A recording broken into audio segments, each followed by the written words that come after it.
देखने चाहिए पाकिस्तान। अच्छी शायरी, अच्छी मौसीकी जो है ना, ये मैं कहता हूँ रूह की ग़िज़ा है और आपका दिन अच्छा बनाने में बड़ा अहम किरदार अदा कर सकती हैं। लेकिन एक और चीज़ जो आपका दिन अच्छा बनाने में किरदार अदा कर सकती है वो है अच्छा मौसम। एब्सोल्युटली। लेकिन गोइंग बैक टू द शायरी, मतलब ये क्या बात हुई कि दूसरे मुल्क की लड़की सुना रही है तो बड़ा अच्छा लग रहा है, इस मुल्क की लड़की सुनाए तो अच्छा नहीं लगता। आई एम सॉरी, हेडलाइन तो मैंने आपको सुना दी, बट मुझे बात ही नहीं अच्छी लगी। अच्छा, एक काम करेंगे कि आज इस मुल्क की लड़की से हम शायरी सुन लेंगे, ठीक है, जो मेरे साथ बैठी हुई है। हाँ, ये जरा प्रेशर के दबाव में ना डाल दिए। Let us move on now, और अब हम न्यूट्रल बातों पे आ जाते हैं, जैसे कि कोई पॉलिटिकल कुछ अपडेट्स आपको दे दें।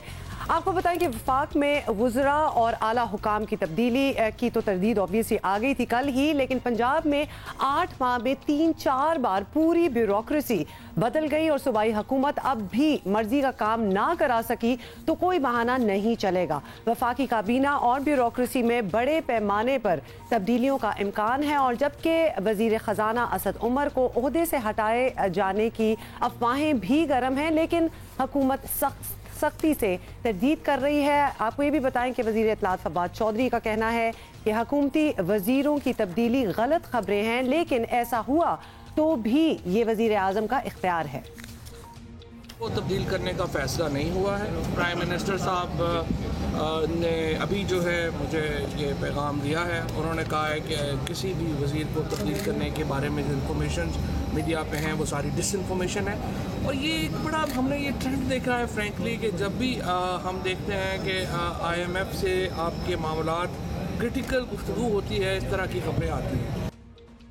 दूसरी जानिब हुकूमत पंजाब ने सूबे की आला ब्यूरोक्रेसी में रद्दो बदल कर दिया है। एडिशनल चीफ सेक्रेटरी दाखिला, कई सूबाई सेक्रेटरियों के तबादले हुए हैं। IG पंजाब को तीसरी बार तब्दील किया गया है। एडमिनिस्ट्रेटिव इशू है। एडमिनिस्ट्रेटिवली गवर्नमेंट जो चाहती है, जिसको जहाँ पोस्ट करना चाहे, कि जिस खिलाड़ी को जहाँ पे रखना चाहे वो उसका प्रेरोगेटिव है, तो इसमें ऐसी कोई बात नहीं है। ये एडमिनिस्ट्रेटिवली हमने ट्रांसफ़र किए हैं और ये रूटीन का हिस्सा है। जो फील्ड में जो अफसर काम करेगा वही रहेगा, जिसने काम नहीं करना वो हमारी टीम का हिस्सा नहीं होगा। बट ब्यूरोक्रेसी का काम है कि फील्ड में इम्प्लीमेंट कराने हैं आर्डर्स को। और आपको बताएं कि इससे पहले सितंबर, अक्टूबर और मार्च में भी बड़े पैमाने पर उखाड़ पिछाड़ हुई थी। सूबे के अब तक 3 IGs बदले जा चुके हैं। दिलचस्प बात यह है कि PTI हुकूमत ने घूम फिर कर आरिफ नवाज को IG मुकर्रर किया, जो लीगी दौर में जुलाई 2017 से जून 2018 तक IG पंजाब रह चुके हैं। सीनियर तज़कियाकार आरिफ निज़ामी साहब ने हमें ज्वाइन किया है, उनसे इस मामले पे मजीद बात करते हैं। शुक्रिया निज़ामी साहब, अपने वक्त दिया। निज़ामी साहब, पंजाब की ब्यूरोक्रेसी में ऊपर से नीचे तक तब्दीली कर दी गई है। एक मरतबा फिर बज़ाहिर हुकूमत अपनी मर्जी के अफसरान ले आई है। अब अगर नाकामी होती है तो ब्यूरोक्रेसी के काम ना करने का बहाना तो नहीं बनाया जा सकता। व्हाट वुड यू से? जी, पहले तो ये है कि बुज़दार साहब ने अपने आप को ज़रा पर पुर्जे निकालना शुरू कर दिए हैं, ज़्यादा कॉन्फिडेंट नज़र आते हैं। आज मीडिया से भी बातचीत कर रहे थे, जो अमूमन वो पहले अवॉइड करते रहे, और ये तब्दीली जो लाया है इसमें लगता है कि उनको एम्पावर किया गया, अगरचे ये वफाकी हुकूमत से या इमरान खान से मुशावरत के बगैर नहीं हुआ। जहाँ तक ब्यूरोक्रेसी के बारे में तल्लक है कि वो डिलीवर कर पाएगी या नहीं, ये बड़ा सवालिया निशान है कि ये जो पॉलिटिकल मास्टर्स हैं उनको ब्यूरोक्रेसी से काम लेना आना चाहिए। और इस वक्त ब्यूरोक्रेसी जो बड़ी मॉरलाइज्ड है, नैब की वजह से और कुछ हुकूमत की अपनी पॉलिसी की वजह से वो कोई काम करने को तैयार ही नहीं है। वो बिल्कुल लकीर के फ़कीर बने हुए हैं, ऐसे को बात आगे नहीं बन रही। अच्छा निज़ामी साहब, ये भी बताइएगा कि यहाँ एक सवाल ऑब्वियसली ये भी उठता है कि पंजाब हुकूमत के इन फैसलों के पीछे कौन नज़र आता है? क्या ये वज़ीर आला ने अपने तौर पर किए या गवर्नर और स्पीकर वगैरह से भी मशवरा लिया होगा, या फिर he is capable of doing it on his own? Governor साहब से तो मेरा नहीं ख्याल कि इस बारे में ज़्यादा मुशावरत हुई होगी। फ़ोन पे हो सकता हुई हो, गालबन वो बैरून मुल्क हैं। स्पीकर पंजाब असम्बली से बुज़दार साहब की अच्छी तालमेल है और वो उनके मशीर कार भी हैं। और जैसे मैंने पहले अर्ज़ किया कि इसमें वज़ीर आज़म की क्लियरेंस भी ज़ाहिर है, उनके पार्टी चीफ भी हैं, वज़ीर आज़म हैं, उनसे ली होगी तो तमाम तर मुशावरत करके किया। लेकिन ये क्योंकि उनका अब अपना फ़ैसला है, तो बुज़दार साहब पर एक किस्म का ये मैसेज है उनको कि भाई अब आपने डिलीवर भी करना। ठीक, निज़ामी साहब, अब डिलीवर करने का आप कह रहे हैं प्रेशर तो बढ़ गया है, लेकिन ये बता दीजिए लास्टली कि वफाक में बज़ाहिर हुकूमत डटी हुई है, काबीना में तब्दीलियां नहीं करेंगे, आला हुक्काम नहीं बदले जाएंगे, क्या देख रहे हैं? कुछ वजीर इधर उधर हो रहे हैं या सब ठीक ठाक चल रहा है और चलता रहेगा ऐसे ही?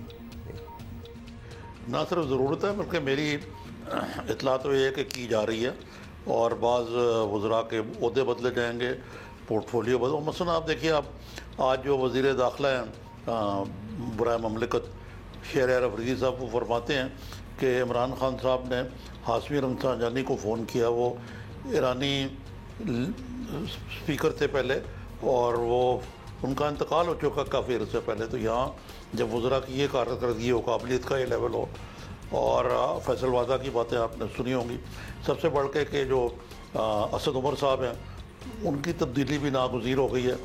और वज़ीर दाखिला के तौर पे ब्रिगेडियर एजाज शाह जो हैं क्या कहना चाहिए, पर तोल रहे हैं।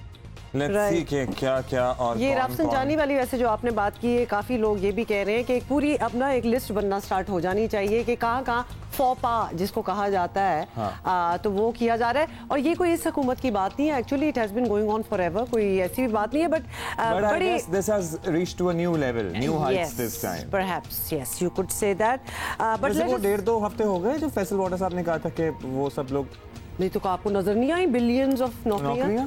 आप नजर ही नहीं आई? और नीचे एक वो फ्रूट वाला कह रहा था कि टैक्स ले लो प्लीज। अच्छा, for people who might think, बिल्कुल मुझे याद आ गई, लेकिन for people who are watching us and might think कि हम मजाक उड़ा रहे हैं, किस किस्म का मजाक हम नहीं उड़ा रहे। जब इस किस्म की स्टेटमेंट्स दी जाती हैं तो वो एक मवाद होता है मजाक का, बिकॉज ये बड़ी सीरियस सिचुएशंस है। इसमें frivolously just off the top of your head कि जी बिलियंस ऑफ नौकरियां, don't say things like that which are not going to happen, वरना वो मजाक ही बनेगा।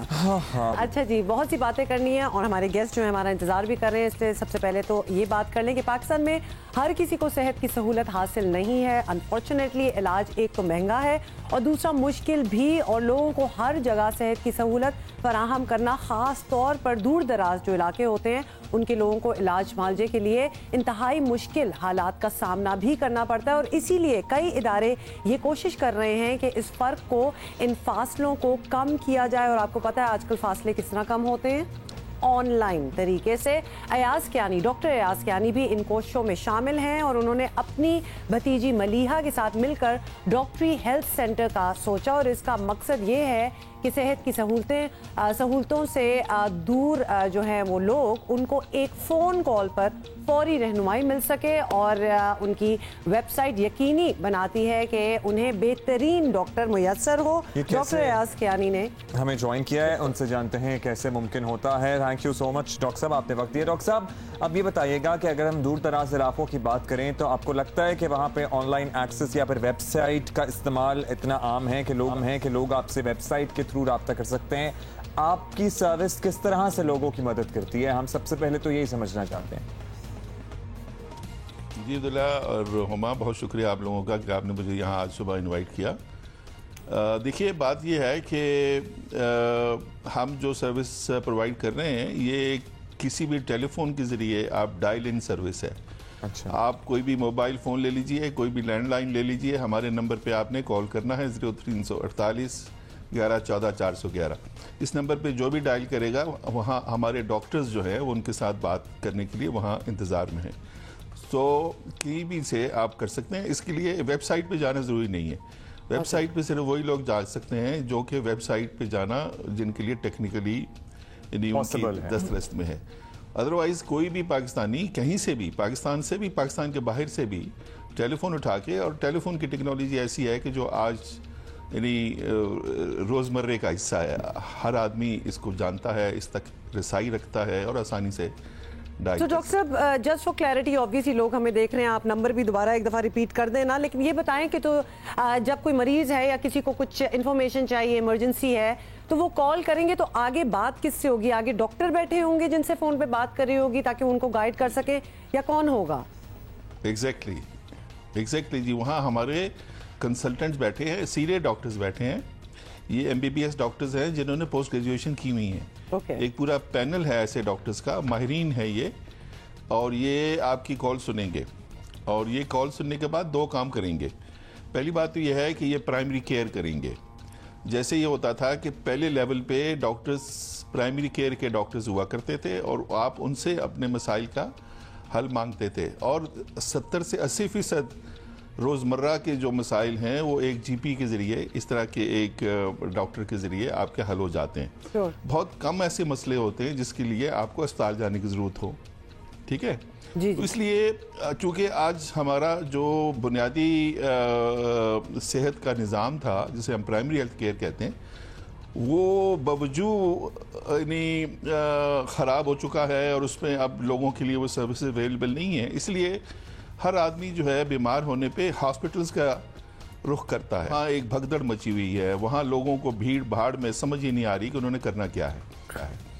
अच्छा, तो होना असल में ये चाहिए। डॉक्टर साहब आप ये बता दीजिए, अब ये जरा हमारे पास क्योंकि वक्त कम है, हम ज्यादा से ज्यादा आपसे बात करना चाहते हैं, समझना चाहते हैं क्या वीडियो कॉल का ऑप्शन भी मौजूद है, क्योंकि बहुत सी बीमारियां हैं, बहुत से सिम्टम्स ऐसे होते हैं जो शायद फोन पे एक्सप्लेन करने से समझ ना आए, देखने से समझ आ सके। और दूसरा ये भी समझा दीजिएगा कि ये पैनल तो मौजूद होता है, तो ये क्लिनिक्स जो हैं, ये क्लिनिक्स जो हैं, इन पे आप जा भी सकते हैं कॉल करने के साथ साथ? जी जी, हम बिल्कुल यहाँ आप जा भी सकते हैं, लेकिन आपको उसकी ज़रूरत ही महसूस नहीं होगी क्योंकि लोग दूर दराज बैठे हैं। हम पूरे पाकिस्तान में ये सर्विस दे रहे हैं, तो वहाँ हर एक के लिए पॉसिबल नहीं होता। पिंडी इस्लामाबाद में जहाँ हमारा सेंटर है वहाँ तो लोग आ जाएंगे, लेकिन दूर दराज के इलाकों में कहाँ से लोग आएंगे।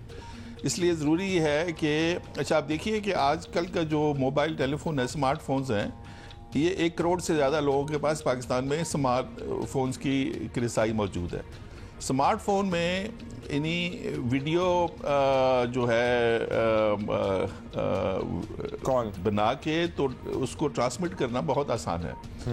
और हमारे डॉक्टर्स को अगर ज़रूरत पड़े तो वो उनसे ये कहते हैं अपने मरीज़ से कि भाई आप जो भी उनको ज़रूरत हो, गले की अगर उन्होंने मुआयना करना है या स्किन का कोई मसला है किसी भी जगह, तो वो उनसे तस्वीरें या वीडियो मंगवा लेते हैं, मंगवा सकते हैं। अच्छा जरिए वो बड़ी जी डॉक्टर साहब ये भी बता दें कि ये कॉल चार्ज होगी, मतलब उसका क्या हिसाब किताब है कि हाउ डू द पेशेंट्स पे फॉर दिस सर्विस? मैं अर्ज़ करता हूँ ये बहुत ही इंपॉर्टेंट बात है। ये जो नंबर है हमारा 0348 11 14 411, ये बिल्कुल फ्री नंबर है।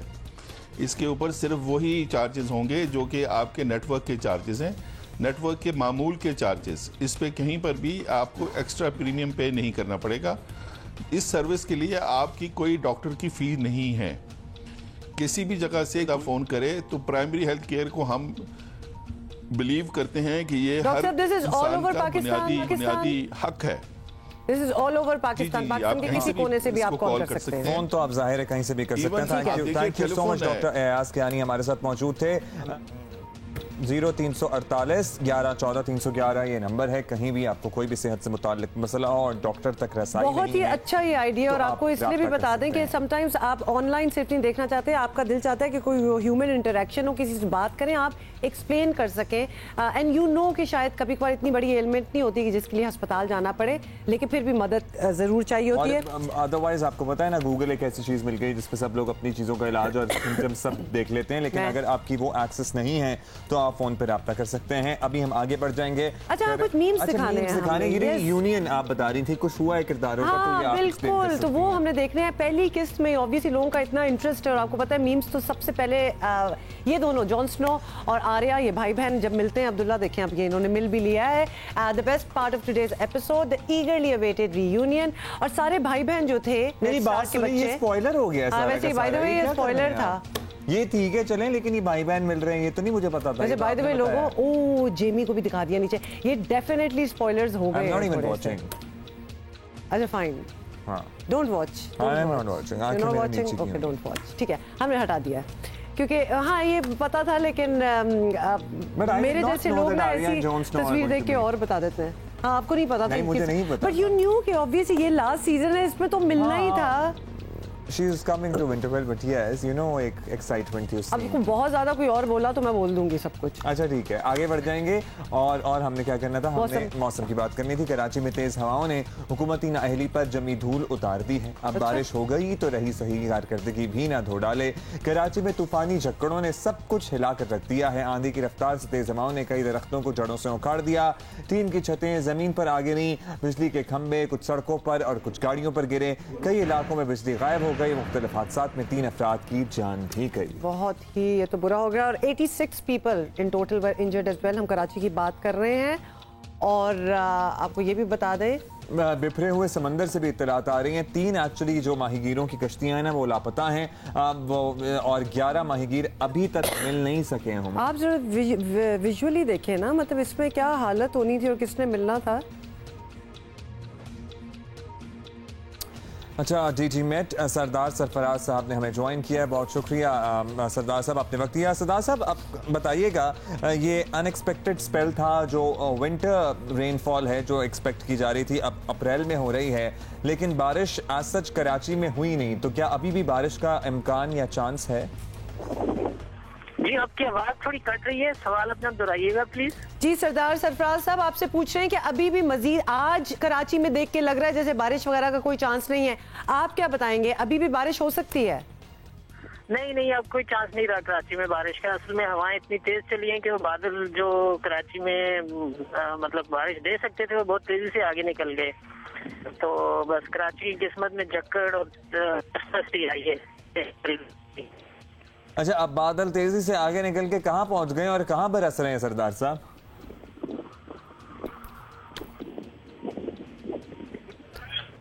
सरदार साहब आपको आवाज आ रही है? चलें हम दोबारा राब्ता करने की कोशिश करते हैं। सरदार सरफराज साहब से बात हो रही थी, डीजी मेट, लेकिन ये हमें साथ साथ ये भी बता गए हैं कि कराची में अब कोई चांस नहीं रहा क्योंकि बादल वो इतने जो रेन बेरिंग क्लाउड से वो इतने तेजी से हवा चल रही है कि वो अब चले गए हैं आगे। अच्छा जी, अभी यानी कि मेरे कुछ काम पेंडिंग थे जो मैंने बारिश की वजह से रोके हुए थे, वो मेरा ख्याल है अब करा लेने चाहिए। पेशावर से हम आपको अपडेट देंगे। पेशावर का इलाका है हयाताबाद, आप देख रहे हैं इस बारे में न्यूज। मुसलसल दहशतगर्दों और पुलिस के दरमियान ऑपरेशन को 14 घंटे गुजर चुके हैं। आखिरी इत्तलात मिलने तक ये मुकाबला अब भी जारी है। सलाम है उन तमाम जवानों की हिम्मत को जो इस मुकाबले में हिस्सा ले रहे हैं। मुकाबले में 1 पुलिस एहलकार शहीद और 3 एहलकार जख्मी हुए हैं। ताज़ा तरीन इत्तलात मालूम करते हैं। नादिया सुबूही हमारी कॉरेस्पॉन्डेंट हैं। अच्छा, हमारा राब्ता ज़रा मुनक़ता हुआ है, जैसा ही हमारा राब्ता होता है नादिया से हम अपडेट्स भी लेते हैं इस बारे में। बहुत अहम मसला हमारी पिछले घंटे की one of the top stories, मखसूस बीमारी के शिकार बच्चों के लिए लाइफ लाइन की हैसियत रखने वाला खुश्क दूध मार्केट से नापैद हो गया है। मिल भी जाए तो इतना महंगा है कि अफोर्ड करना नामुमकिन हो चुका है। दरामदात में कमी अच्छी बात, लेकिन जिंदगी से जुड़ी चीजों की दरामद मुतासिर नहीं होनी चाहिए। जो लाइफ सेविंग चीजें हैं प्लीज उनका इम्पोर्ट मुश्किल ना बनाइए। बिल्कुल जी, आपको ये भी बताएं कि वज़ीर आज़म इमरान खान को हम ताकीद कर रहे हैं कि तवज्जो दें इस बात पे, ये मासूम बच्चों की ज़िंदगी मौत का मसला है। बीमारी क्या है जल्दी से हम बता दें। इसका नाम है मिथाइल मेलोनिक एसिडीमिया, इसको कहते हैं। MMA भी इसको कहा जाता है बिकॉज नाम ऑब्वियसली ज़रा मुश्किल है। और ये ऐसी बीमारी है जो 1 माह से 1 साल तक के बच्चों में पाई जाती है। और इस बीमारी से मुतासरा बच्चे कुछ नहीं खा सकते, उन्हें सिर्फ महज जो है मखसूस किस्म का मेडिकेटेड खुराक ही दी जा सकती है, जो कि आम तौर पर जो अब क्लियर कर दी क्योंकि पेरेंट्स हमारे साथ मौजूद हैं, वो कह रहे हैं कि ये लाइफ लॉन्ग बीमारी है। 8 साल की उम्र का अलहदा दूध है, 4 साल की उम्र का अलहदा दूध है, 1 साल की उम्र का जाहिर है अलहदा दूध है। और 1 साल में ज्यादा इंपॉर्टेंट इसलिए होता है क्योंकि वो तो सिर्फ दूध ही पी सकता है, बड़े होकर फिर जो। तो ये जो MMA मिथाइल मेलोनिक एसिडीमिया के लिए जो मेडिकेटेड दूध बनता है वो ऑब्वियसली आप मार्केट से ले सकते हैं। खुश्क दूध है और बस वो ही पिला सकते हैं आप बच्चों को, dairy milk otherwise is not allowed. हमारे पास पेरेंट्स जो आए हैं, सबसे पहले मैं इधर से स्टार्ट करती हूँ। अफशीन सादात हमारे साथ हैं और साथ ही उनकी गोद में उनकी बेटी who is affected by this बीमारी, मरियम उसका नाम है, 4 साल की बच्ची है। अफशीन बहुत बहुत शुक्रिया आपके आने का, और बड़ा ही मुश्किल है यकीनन इस बारे में बात करना, लेकिन बात करना ज़रूरी भी है। नादिर अली मेरे राइट साइड पे बैठे हैं और इनके बेटे हैं मोहम्मद अली जो कि 20 महीने के हैं। और नादिर अली, इससे पहले अब आपको लगता है कि आपके जो 4 बच्चे जो कि वफात पा चुके हैं उनको भी शायद यही मसला था? वो क्या पैदा होते ही नहीं, उनके साथ कुछ वक्त से, जैसे एक बेबी मेरा 3 दिन में, अच्छा, और दूसरा तकरीबन 1.5 माह में, फिर एक बेबी मेरा 6 दिन में और एक तकरीबन 2.5 साल में। 2.5 साल में। तो नादिर, क्या मैं आपसे ये पूछ सकती हूँ कि अब जो आपका माशाल्लाह बेटा है 20 महीने का है, तो इसमें डायग्नोज कैसे हुआ कि इसको ये वाली बीमारी और ये दूध चाहिए? ये केस हिस्ट्री की वजह से डॉक्टरों ने इसके पैदा होते के साथ ही इसके तमाम टेस्ट किए, उसमें डायग्नोज हो गया कि इसको प्रोपियानिक पहले एसिड 4 में है। बच्चों में नहीं हुआ पहले था। 4 बच्चों में ये नहीं हो सका था, तो AKU और डॉक्टर बुशरा अफरोज़ ने इसको क्लियर किया कि आपके बच्चे के साथ ये मसला है, और वह जब से ही इनका इलाज वहाँ से और जारी डॉक्टरों हैगा। ने आपको वो दूध जो था वो रेकमेंड किया? जी अच्छा ठीक है। तो अब वो 20 माह का बच्चा है तो जाहिर है ठोस ग़िज़ा शुरू हो जाती है 6 माह इसमें से। सिर्फ- ये कुछ ले रहे हैं, आपका बच्चा कुछ जी ले जी, सकता है? इसमें ये होता है कि इनको प्रोटीन मना होती है सिर्फ। अब हम इनको सब्जियां दे सकते हैं, फ्रूट्स दे सकते हैं, लेकिन बच्चा है वो दूध ज़रूर मांगता है कुछ भी हो जाए। तो इसके लिए हमें XMTVI मैग्जामेट एक दूध होता है वो देना पड़ता है। ये मार्केट में नहीं मिलता। सबसे पहली बात ये कि ये मार्केट में, स्टोर्स पे कहाँ मिलता कहीं है? नहीं मिलेगा। ये हॉस्पिटल्स में मिलता है सारी दुनिया में, और सारी दुनिया में इसको गवर्नमेंट मुहैया करके देती है। रजिस्टर्ड होते हैं ये बच्चे, उनकी खुराक, उनकी मकदार, कितने मरीज हैं, वो सब वहाँ की उसी गवर्नमेंट हिसाब अपने से पास मंगवाया रखती है, जाता है। उसी हिसाब से अच्छा, मंगवाती ये है। कितने तक का मिलता है इस पे बात करेंगे। जेनेटिक डिसऑर्डर है बाय द वे, ये बीमारी दोनों वालिदैन की तरफ से भी आ सकती है। ये बताइएगा अफशीन आप कि अब ये दूध बिल्कुल कहीं अवेलेबल नहीं है, और अगर है तो क्या प्राइस? एक डब्बा जो कि कितने दिन चलता है, कितने में मिल रहा है? इस वक्त तो बिल्कुल अवेलेबल नहीं है। तकरीबन 8-9 महीने हो गए इस जेनेटिक डिजीज़ के। जितने तकरीबन 12 डिफरेंट टाइप्स ऑफ मिल्क हैं, उनमें से कोई भी अवेलेबल नहीं है मार्केट में। क्या कहते हैं दुकानदार? दुकानदार नहीं, हॉस्पिटल वाले क्या बता रहे हैं आपको? AKU वाले जो हैं या डॉक्टर्स जो हैं वो तो सीधे ये बोल देते हैं कि भाई एक्सपोर्ट जो कंपनी करती है उनका इशू है, वो लोग नहीं कर रहा है। उनसे जब बात करते हैं तो वो कहते हैं कि गवर्नमेंट की पॉलिसीज़ का मसला है। एक वो बोल देते हैं कि जी गवर्नमेंट ने ड्रैब में जो है वो एक नया रूल पास कर दिया है कि जो है वो ड्रैब में इनलिस्ट नहीं होंगी, मींस रजिस्टर्ड नहीं होंगी, वो अलाउ नहीं कर सकते। तो भाई अगर इनलिस्ट नहीं है प्रोडक्ट तो ये ड्रैब का प्रॉब्लम है, ड्रैब करें उनको। जाहिर है आप लोगों को तो अपने बच्चों की जिंदगी के लिए दूध चाहिए, ये प्रोडक्ट रजिस्टर्ड होनी चाहिए। बिल्कुल, उसकी वजह से मसला, फिर ये एक लेबलिंग का नया मसला खड़ा हो गया। जी उर्दू में लिखा हो, उस पे हलाल लिखा हो, इंग्रेडिएंट्स सारे उर्दू में। भाई ये बच्चों की जिंदगी मौत का मसला है। अच्छा जल्दी से हम आपको कितनी कीमत कितनी है इसकी, या होती थी पहले, और अब अगर मिल रहा है तो कितने में? ये तकरीबन एक डब्बा 7 से 7,500 हजार रुपए तक का होता है। एक डब्बा, जो कि कितनी देर चलेगा? अब ये बच्चे की उम्र के ऊपर डिपेंड करता है कि बड़ा है तो कम दिन चलेगा। मेरा बच्चे को जैसे एक डब्बा 5 दिन चलता है, अफशीन बाजी की बच्ची को तो और कम शायद चलता होगा इससे। अच्छा, यहाँ हम अपने व्यूअर्स को ये जरूर बताना चाहते हैं कि पहले ये दस्तयाब जो आपको ऑब्वियसली मिल जाता था, फिर हुआ ये कि वजारत तजारत की नई शराइत के तहत अब इस नौइयत की तमाम अशिया जो होते हैं उसमें शामिल अज्जा की तफसील उर्दू में दर्ज होना बहुत ज़रूरी हो गया है। तो लिहाजा ऑब्वियसली इसकी थोड़ी सी और भी डिटेल्स है जो भी बताते हैं। इंपोर्टर्स मंगवा नहीं पा रहे हैं दूध, क्योंकि सालाना सिर्फ 400-500 डब्बे इंपोर्ट होते थे। जाहिर इतनी बड़ी तादाद नहीं है इन बच्चों की, कम बच्चे वो रजिस्टर्ड होते हैं, और इतने कम ऑर्डर्स के लिए कंपनी नहीं उर्दू करेगी। तो लिहाजा उर्दू में printing is the basic problem. तो लिहाजा वो कहते हैं इतने छोटे ऑर्डर के लिए हम क्या प्रिंटिंग उर्दू में करें। दैट्स इट, दैट इज जो हमें पता चला है, यही मसला है। अदरवाइज ऑब्वियसली ये दूध भी अवेलेबल नहीं ले सकता, सब्जियां वगैरह खा सकता है, आपकी बच्ची खा सकती है। इसके साथ भी यही मसला है। ये लाइफ लॉन्ग मसला है। इन बच्चों को ये चीजें चाहिए, इनकी जिंदगी और मौत का मसला है। वो अपने पहले 3-4 बच्चे जो हैं वो खो चुके हैं, और एक बच्चा है उनके पास, उसकी भी जिंदगी दाव पर लगी हुई है, because this milk is not available. Thank you Afsheen, हमारे साथ आप आई, और particularly Maryam. And the idea is obviously, बहुत बहुत शुक्रिया आपके कहने का कि हम इस बात पे जोर देना चाहते हैं, and decision makers who are watching आज, कि बेशक 2 डब्बे आने हो या 2000 डब्बे आने हो, लेकिन ये आना जरूरी है। यहाँ जरूरत है। मुल्क और तो अगर ये इशू हो ही रहा है तो बराए मेहरबानी इस पे, ये बहुत ज्यादा डब्बे नहीं है, 400-500 डब्बे अगर आ रहे हैं, 1000-2000 भी आ रहे हैं, तो इन पे सब्सिडी दे दी जाए।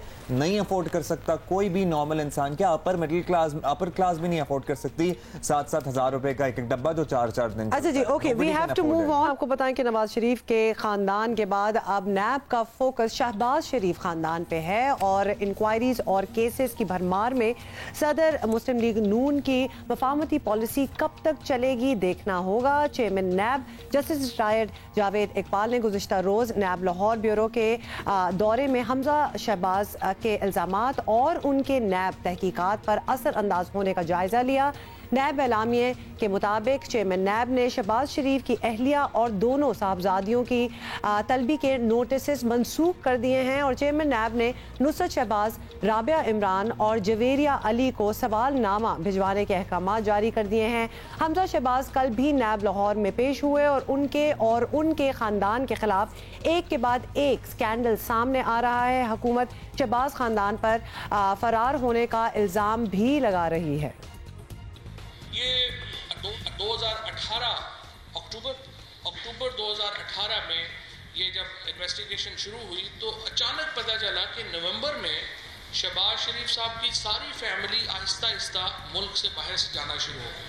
लिहाजा सबसे पहले अली इमरान मुल्क से बाहर चले गए जो इनके दामाद थे, फिर सलमान शहबाज साहब बाहर चले गए, फिर नुसरत शहबाज जो शहबाज शरीफ साहब की बेगम है वो अपनी बेटियों के साथ मुल्क से बाहर चली गई। तो अचानक ये सारा मामला जो है वो शुरू हुआ। शहबाज शरीफ का खानदान तमाम इल्जामात की सख्ती से तरदीद कर रहा है। सुलेमान शहबाज ने प्रोग्राम आज शाहजेब खानजादा के साथ में वजाहत की कोशिश की। वो नाम आ रहे हैं, ना मुझसे शेयर किया गया, ना मेरी जो डिक्लेरेशन है वो एफपीआर के पास है। एफपीआर एक रेलेवेंट फोरम है या स्टेट बैंक ऑफ पाकिस्तान एक रेलेवेंट फोरम है जिनके थ्रू अपना जो है जो भी फंड्स पाकिस्तान के अंदर आते हैं या बाहर जाते हैं और जो मेरी रिपोर्टिंग है वो एफपीआर के पास है। तो वो हमसे पूछे ना ये सवाल या जो भी वो इंफॉर्मेशन हमसे शेयर करना चाहते हैं वो करें।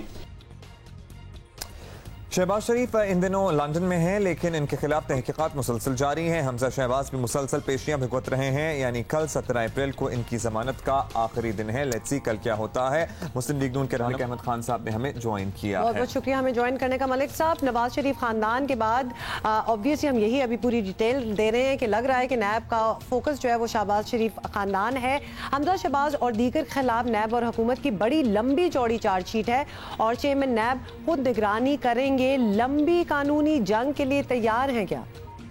गवर्नेंस के मामले में से कुछ करप्शन का नहीं मिला तो ये एक शिफ्ट आगे गई है कि जो उनका कारोबार था और गालिबन समझ ये आ रही है कि 2000 से लेके ऑनवर्ड्स अभी तक उनकी जितनी बिजनेस ट्रांजैक्शंस हैं उन सब को देखा जा रहा है और फिर ये एक केस बिल्ड किया गया। जैसे कल ये जो इनके 3-4 नॉन सीरियस से वुज़रा हैं जो आके बैठ जाते हैं, जिनमें से एक साहब का तो ये भी नहीं पता कि वो किस कॉन्स्टिट्यूशनल अथॉरिटी के साथ एहतसाब की ज़िम्मेदारी वफाकी काबीना के अंदर किसी शख्स को दी जा सकती है जो शहजाद अकबर हैं। और फवाद चौधरी तो बेसिकली शायद स्पोक्स पर्सन ही प्रोबेबली नैब के और जो नैब को नुकसान पहुंचा रहे हैं इनफैक्ट और शायद गालिबन जो मौक़िफ़ ये इख्तियार करते हैं। अभी 3-4 सवाल हैं कि ये जो लोग हैं, जैसे उसने कल ढूंढा कि मेरे हल्के पिंड दादन खान से किसी को पापड़ वाले का और ये इस तरह की बात जो कर रहे थे, तो ऑब्वियसली को प्लॉजिबल आंसर्स जो होंगे देंगे, लेकिन हम ये समझ रहे हैं कि ये सारी कैंपेन जो गवर्नमेंट ये पॉलिटिकली मोटिवेटेड है। नैब का हक है अकाउंटेबिलिटी का, जो सवाल वो पूछेगी उसके जवाब देंगे। मलिक साहब ये बता दीजिएगा कि आप समझते हैं कि इस तरह कानूनी दबाव जूं बढ़ेगा शहबाज शरीफ अपनी मुफाहमती पॉलिसी पर कायम रह सकेंगे या फिर अगर वो रहना भी चाहें तो जमात के अंदर का प्रेशर उन्हें कायम रहने देगा इस सब पर? ये मुकदमात जो कि पॉलिटिकली मोटिवेटेड मुकदमात हैं, इनसे ना शहबाज शरीफ और ना उनकी फैमिली दबने वाले हैं, ना ही ये इसके साथ वो कोई अगर पहले मरहले पर सुरखरू हुए हैं कि यानी जो गवर्नेंस में से करप्शन ढूंढने की कोशिश की गई नहीं निकली। मुझे याद है जब साफ़ पानी तो इतने अरब की करप्शन, आशियाना तो इतने अरब की करप्शन, वो सारी बातें हम सुनते रहे, वो अरबों की करप्शन और वो कहानियाँ।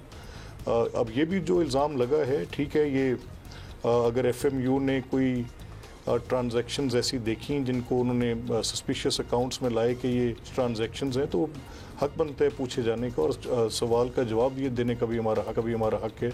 तो ये भी आपने सवाल सुना है, इसका जवाब सुनने के बाद देखते हैं कि क्या सूरत होगी। मुफाहमत कौन सी इस हुकूमत के साथ? मुफाहमत कतई कोई मुफाहमत नहीं है। मुफाहमत उनकी जो शहबाज साहब की नरेटिव है, वो चाहते हैं कि all organs of the state together. वो ये कहते हैं कि मैंने ब्रिक बाय ब्रिक इस मुल्क को संवारा है, संभाला है, सूबे को बनाया है, तो मैं इसमें इंतशार नहीं फैलाना चाहता। अगर इंतशार ना फैलाने को मुफाहमत कहते हैं तो शायद ही होगी। बहुत शुक्रिया आपका। मलिक अहमद खान साहब हमारे साथ मौजूद थे। हमें प्रोग्राम में और भी बहुत बातें करनी है, लेकिन एक ब्रेक लेनी है। और मेरा दिमाग जो है ना वो बच्चों के दूध और इस सारे सिलसिले में अटका हुआ है। ये तो इतनी कम तादाद है इन बच्चों की, ये तो कोई भी मुखय्यर शख्स इनके दूध की जिम्मेदारी ले सकता है। मुझे समझ नहीं आ रहा कि गरीब आदमी कैसे लाखों रुपए का दूध एक महीने में अफोर्ड। मुझे यकीन है कि आज का शो ये देख के और इनसे बात करके definitely some changes will be made. Hopefully दोनों तो थे ही, लेकिन कैप्टन जवेरिया आलम साहिबा ने भी हमें ज्वाइन किया है। Welcome to the show captain. How nice, बहुत खुशी हुई कि आप आई हैं हमारे पास। और हालिया आपने ये खबर सुनी होगी कि 2 बच्चियां जिनको कैंसर है उन्होंने आर्मी ज्वाइन की है, उनको इंडक्ट किया गया है पाकिस्तान आर्मी की हम बात कर रहे हैं। One of them is captain Javeria जो हमारे साथ हैं, और मेक अ विश फाउंडेशन है एक बच्चों के लिए, और वो टर्मिनली इल बच्चों की जो ख्वाहिशात होती हैं, कोई भी ख्वाहिश हो तो वो कोशिश करते हैं कि कोई ख्वाहिश होना तो मेरा ख्याल है कि इस फाउंडेशन के लिए मुश्किल नहीं है। ट्रैवल करना हो, अपने फेवरेट स्टार से मिलना हो, आर्मी ज्वाइन करनी हो, जहाज से जंप लगानी हो, anything they want to do. 60 ममालिक में ये ऑलरेडी ऑर्गेनाइजेशन काम कर रही है। अभी मैं इसका इंट्रोडक्शन देख रहा था कि जॉन सिन्हा से एक बच्चे की मुलाकात कराई गई, तो वो भी इनके लिए कोई मुश्किल काम नहीं है। मिर्जा इश्तियाक बेग हमारे साथ मौजूद हैं, फाउंडिंग प्रेसिडेंट हैं इस ऑर्गेनाइजेशन के। मिर्जा साहब वेलकम टू द शो। अब कोई हिसाब किताब है कि कितनी विशेस अब तक आप लोग बच्चों की पूरी कर चुके हैं? Abdullah, make a wish foundation दुनिया के 60 ममालिक में है, और मिशन है कि कोई बच्चा इस दुनिया से कोई हसरत या ख्वाब लेके रुखसत ना हो। हम पिछले 10 सालों में तकरीबन कोई 10,000 के करीब विशेस जो हैं हम पूरी कर चुके हैं। इनमें से एक बड़ी तादाद बच्चों की आज हमारे दरमियान नहीं है, मगर हमें खुशी है कि वो कोई ख्वाब लेके हसरत लेके रुखसत नहीं हुए, और जाते वक्त उनके चेहरे पे एक मुस्कुराहट थी, क्योंकि उनकी जो मोस्ट चेरिश विश थी वो इस फाउंडेशन ने पूरी की। That is just awesome. Baig साहब हमारे पास पहले भी आ चुके हैं शो में, काफ़ी बच्चों को भी लाए हैं, और उनकी खुशी भी हमें नज़र आ रही होती है, और आपकी खुद की खुशी भी नज़र आ रही होती है कि कितना सेटिस्फाइंग है ये। लेकिन coming back to captain Javeria, सिर्फ जवेरिया अब हम कह नहीं सकते ना, ऑब्वियसली वो हो चुकी हैं ऑफिसर। तो ये कैंसर सर्वाइवर बहुत बहादुर लड़की हैं, तो बहादुर हैं तो इसीलिए फिर यहाँ तक पहुँच भी गई। तो ये तस्वीर भी हम दिखाना चाहते हैं, और ये कैप्टन साहिबा जो हैं with the entire brigade, I would say, ये वाघा बॉर्डर की तस्वीर है। There you go।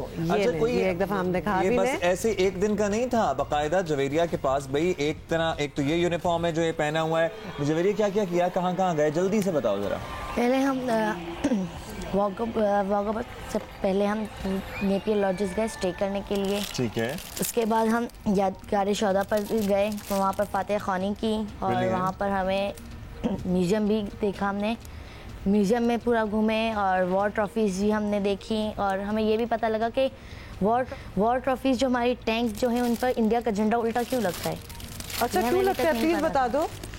ये झंडा उल्टा इसलिए लगता है क्योंकि उसमें वो हमने ले ली होती है इंडिया से, तो वो हमारी हो गई है, ठीक है। उसमें अंदर हमारे फ़ौजी हैं, और बाहर जो हमारे फ़ौजी हैं कि उन्हें पता लग सके कि इसके अंदर हमारे फ़ौजी हैं, ये टैंक अब हमारा हो गया है, इसलिए इसके ऊपर झंडा उल्टा लग गया होता है। जबरदस्त। अब देखिए जरा, बॉर्डर भी गए? नहीं, उसके बाद हम गए कोर कमांडर से मुलाकात करने, वहाँ पर भी बहुत अच्छा सब कुछ हुआ, मज़ा आया। उनके साथ लंच भी था हमारा, और उसके बाद AK-27 पर हम गए, वहाँ पर मुझे गार्ड ऑफ ऑनर दिया गया। ओहो, ये भाई प्रॉपर चीज़ें हो रही हैं, इसीलिए हम आपको जवेरिया से मिलाने का मकसद ही है, कैप्टन जवेरिया सॉरी, कि ये प्रॉपर बताएं कि ये आई वॉश नहीं है कि जी बच्चों को एवं खुश कर दिया जाए, क्योंकि एक तो बात ये है कि आजकल के बच्चों को सब कुछ पता होता है, एवं ही आप खुश नहीं कर सकते। They know exactly what's going on. अपनी तरफ से अब अम्मा अब्बा जो है वो यूनिफॉर्म ला के नहीं बता सकते कि हाँ, ये यूनिफॉर्म भी आर्मी से ही प्रोवाइड की गई है, इनका नाम लिखा हुआ है, इनको लेटर दिया गया भी दी गई है, साड़ी जो आपको पता है, साड़ी भी तो उनकी यूनिफॉर्म का हिस्सा है, वो भी बैज लगा हुआ है। फिर ये वाघा बॉर्डर भी गई, उसकी भी तस्वीरें हमने देखी हैं, और इन्हें लेटर भी रिसीव और फिर इनको बताया गया कि जब भी इनकी सर्विसेज की जरूरत होगी तो इनको कॉल भी किया जा सकता है, जिस तरह के आना चाहें तो आ सकती हैं। And also she is the only person in the Pakistan army जो कि इनकी पूरे खानदान में से हैं, तो captain Javeria is the first person जो कि इनकी फैमिलीज में, I guess probably the youngest in army as well ना, सिर्फ 13 साल की अभी होना है इन्होंने। तो बेग साहब आप ये बताइए, कोई ऐसी विश जिसको सुन के आप जरा चौंक गए हों, या आपको लगा हो कि हाँ जरा मुश्किल है लेकिन हाँ कोशिश कर लेते हैं? हाँ अब्दुल्ला, ये 10,000 में से एक ऐसी विश है which is very touch to my heart. ये लाहौर से ताल्लुक़ करने वाली एक बच्ची थी, अगेन कैंसर के मर्ज में, अब उसकी डेथ हो गई है। Her wish was to visit Quaid-e-Azam का मज़ार की। When we brought it from Lahore, तो पूरे रास्ते उसकी माँ उसको इन्फ्लुएंस करती रही कि we are very poor people, why don't you ask, television, हमारे घर पे टेलीविज़न नहीं है। बट शी वाज एडमेंट के जब वो आई तो मैं उसको ले गया, उसको मैंने पूछा कि why you could ask us anything जो हम आपको दे सकते थे। एंड शी सेड कि मरने से पहले मैं कायद का शुक्रिया अदा करना चाहती हूँ कि उसने हमें इतना अच्छा मुल्क दिया। ओह वाओ, माशाल्लाह। टेल यू कि that was the wish, although 10,000 wishes हैं।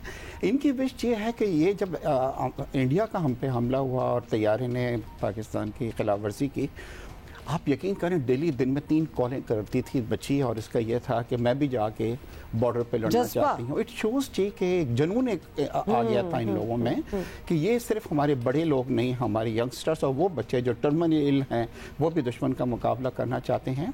और दूसरी बात यह है कि look towards army as a hero, you know. And they should as well, certainly, बिल्कुल। एंड ये देखिए, ये सिर्फ ये बच्ची की हमने सिर्फ एक विश पूरी नहीं की है, इससे एक रिसर्च हुई थी जिसमें इनकी सेहत पे भी बेहतरी आती है।